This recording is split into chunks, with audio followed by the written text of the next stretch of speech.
in an everyday society. At school I learned a little bit about how women have fought in the past for the vote and for equal pay, but as I grew up and as I got older and decided to go to university, it became apparent to me how much sexism still existed in society. The year I went to university, 2 women were raped in their halls on campus. So at my university we started trying to organise around that, saying that they needed to bring the lights back so that it was safer for young women travelling home, that they needed to make changes so that women could be safer getting on with their lives and trying to study at university, and we had a demonstration. But the next year, a Toronto police officer decided to tell a group of women that if they didn't want to get raped, then they shouldn't dress like sluts, as if that was the reason that they got attacked, and as if that was something that could protect them from being attacked.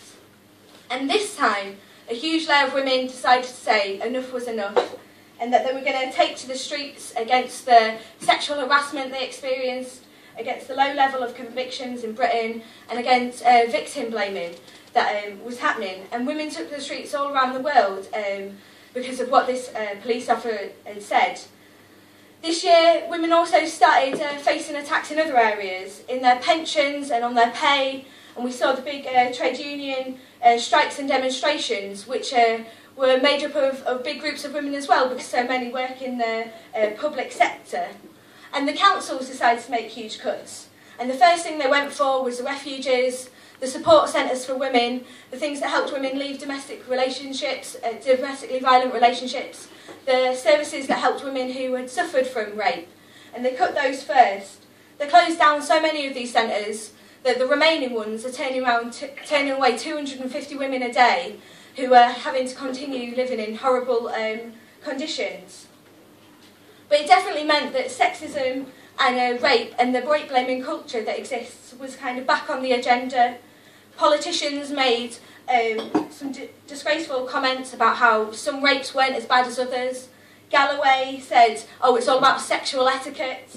And then we had professional comedians taking to the stage and saying that, and when they were called out on their rape jokes, saying, wouldn't it be funny if that woman was gang raped right there and then?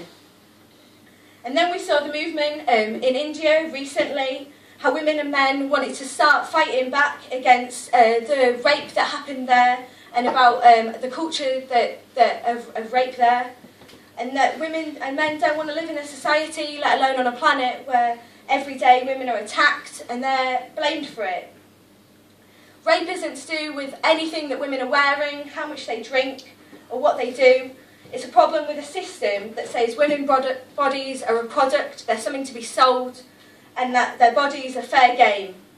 And I think that rape jokes solidify this idea.